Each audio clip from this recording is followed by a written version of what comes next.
Hi friends, ఈ వీడియోలో చాలా మంది అయితే బ్యాంకులో డబ్బులు దాచుకుంటుంటారు. పని చేస్తారు, వెళ్తారు, బ్యాంకులో అయితే డబ్బులు దాచుకుంటారు.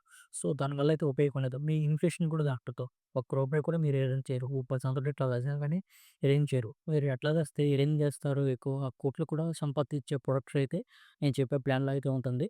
సో, మీరు ఎక్కడ కూడా స్కిప్ చేయకుండా చూడండి. మీకు అర్థమవుతుంది. ఒక లైక్ అయితే తీసుకొని స్టార్ట్ చేద్దాం.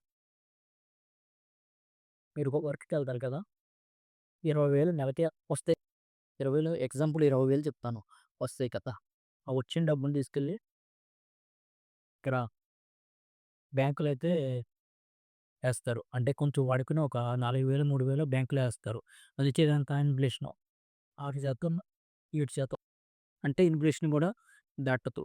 మళ్ళీ మన డబ్బులు తీసుకెళ్ళి ఇక్కడ వేరే వాడికి 9%, 10%కి ఇస్తారు. బ్యాంకుల దగ్గర మనీ అయితే ఉండదు. సో, మన డబ్బుని ఇలా రొటేట్ చేస్తూ ఉంటారనమాట. మనల్ని డైరెక్ట్‌గా అయితే మనకు చెప్పకుండా ఇట్లా చేస్తారనమాట. సో, మనం ఇది చేయకుండా అట్లాగే మనకి ఎక్కువ వేరే వాళ్ళుంటారు కదా! ఏదో ఈ విజయం మాల్యా అట్లాంటోళ్ళు ఉంటారు కదా! ఆళ్ళకి కూడా ఇస్తా ఉంటారు డబ్బుని.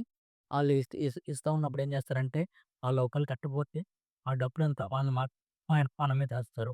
ప్రొటెక్ట్ చేయాలి కదా బ్యాంక్స్‌ని. సో, దానికోసం అయితే ఆ డబ్బుని మనకి చార్జెస్ అని అయ్యని, ఇయ్యని చెప్పేసి కట్ చేసేస్తా ఉంటారనమాట.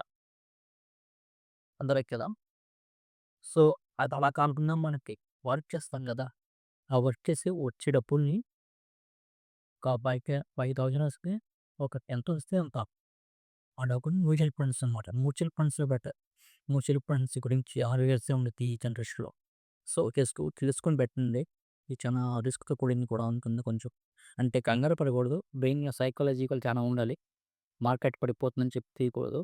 ఎట్లాంటయితే కొన్ని ఉంటాయన్నమాట. ఆళ్ళకంటే ఏముండవు మ్యూచువల్ ఫండ్స్‌లో.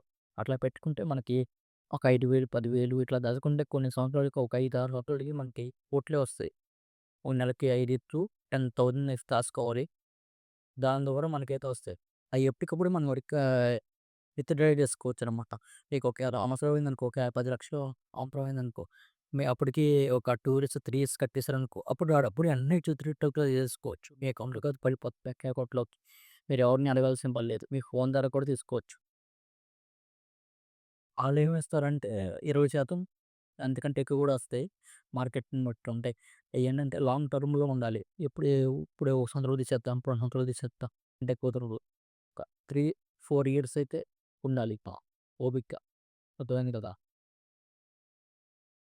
ఇట్లా చాలా మంది ఇట్లా చేసి రిచ్ అయితే అవుతారు. అంటే డైరెక్ట్ స్టాక్ మార్కెట్‌లో కూడా పెడతారు. అయితే మనం పెట్టలేం కదా! డైరెక్ట్ తెలుసుకొని పెట్టాలి కదా! సో, అంత డైరెక్ట్ అయితే పెట్టకూడదు. డివిడెండ్ ఇచ్చే స్టాక్స్ ఉంటాయి. అయ్యయితే మీరు పిక్ చేసుకొని పెట్టుకుంటే ఇంకా మంచిది. ఇది సజెషన్ మాత్రమే. మీరైతే కొద్దిగా రిసర్చ్ చేసుకొని పెట్టుకోండి. ఏ స్టాక్స్‌లో మాది కూడా. అయితే డివిడెండ్ కూడా వస్తాయి.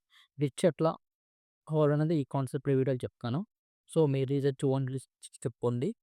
మీరు ఎప్పటికప్పుడు ఈ డబ్బులు వస్తా ఉంటాయి, పెడతా ఉంటాయి. ఎప్పటికి కూడా మీరు రిచ్ అయితే కాలేరు. ఎందుకంటే ఆ డబ్బులనేవి ఇన్‌ఫ్లేషన్ కూడా బీట్ చేయలేవు. సో, ఈ విధంగా చేయడం వల్ల నెలల్లో మీరైతే రిచ్ అవుతారు. మీకు కోట్లే వస్తాయి, లక్షలే కాదు. Thank you friends. ఈ వీడియో వాచ్ చేసినందుకు. అట్లాగే ఒక లైక్ అయితే కొట్టండి ఈ వీడియోకి. సబ్స్క్రైబ్ కూడా చేయండి. Thank you for